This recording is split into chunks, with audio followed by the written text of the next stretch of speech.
Hi everyone, it's me, Jennifer Montgomery, artist, empath, spiritual leader, and I am back again just chatting about some spiritual lessons that I learned through my dog.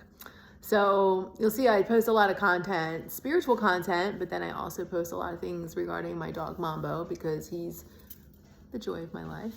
So we had a really interesting thing happen last week, and then we had a little bit of a conclusion to it today. So it really resonated with me, and I wanted to share it because I thought it was very powerful.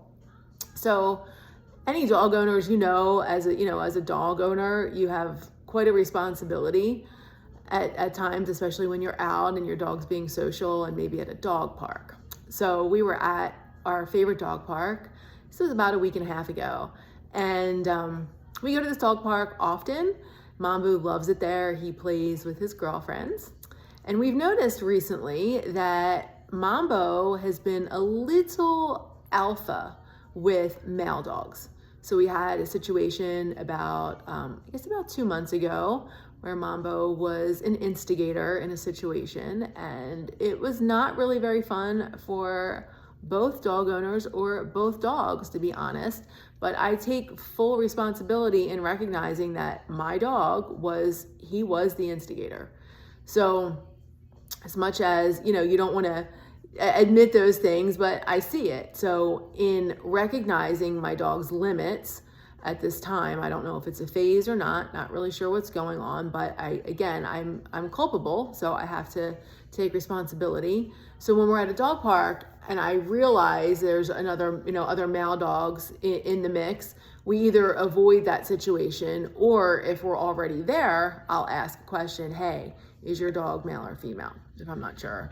So that's exactly what I did last week. We were playing in the dog park. There was 3 females and Mambo. Everything's great. He does really good with the ladies, but apparently no boys allowed is kind of his motto. So here comes a gentleman with his male dog. Is super cute. I think he was a bully too. He's so cute. And I had just asked the man, I'm like, hey, my dog has been getting a little strange with male dogs. So can you just give me a minute? Because this guy was kind of like, he was powering right into the dog park. He was not giving any moment of of reflection or pause or anything. He was just like, no, I'm coming in. And I was just asking him, hey, I just want to get a hold of my dog, and then I'm going to leash him, and then we're going to go. That way you can come in and there's no potential or possibility of drama, basically, because I didn't want to deal with that. Nobody wants to deal with that. It's not fun for anybody. So this guy was just not receptive, and he was certainly not patient with me. And it escalated because he started getting reactive himself and calling me names. And this just happened. It was so fast. It was like not even 60 seconds. And I'm just like, if you could just basically be quiet and let me get my dog and we'll be good. But that was not what was happening. So the other dog mom came over to kind of trying to help soften it up, because she's just asking you to just wait a minute so she can get her dog, because I know once a new dog comes into the mix, Mambo gets really excited and he wants to play right away. So I didn't want him to run up on this other dog and scare him or create, anxiety and then have a reaction on either side. So this guy was not having, he did not like my my concern. He was not having it. And then he started calling me some nasty names, and I'm like, okay, yeah, you're right. Awesome. That's great. What a mature way to handle this, right?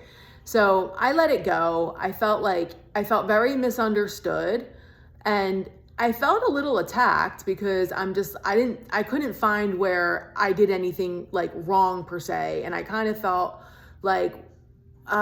confused as to why someone would look at that as being a negative, because I felt as though, okay, in me knowing my dog's limits, this is the reality that we're dealing with. Let's just all work together and just make this a comfortable situation. But he wasn't feeling that. So he ended up leaving. Well, today we go back to the dog park, and the same dog mom was there with her 2 girls that Mama plays with all the time. And she let me know that this man had come back last week while we were out of town. And he actually brought up the situation, and he had asked her if she would let me know that he's apologizing, because he said he felt bad about what his reaction, because evidently he is coming off of alcohol and some other substance. So he's clearly irritated, clearly not in his best vibration.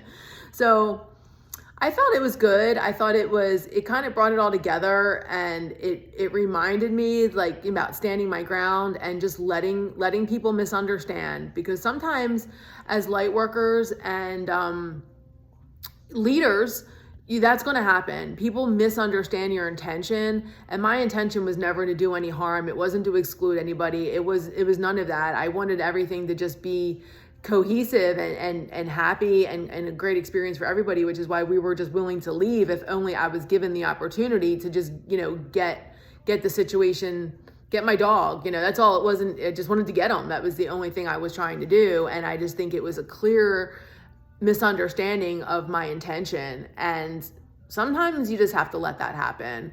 I've learned that over the years is like, less words. And it's like, if someone wants to misunderstand me, let them, and eventually they'll either see the root of my intention, which is always good, or not. But I can't control the outcome, and I can't control how other people perceive me.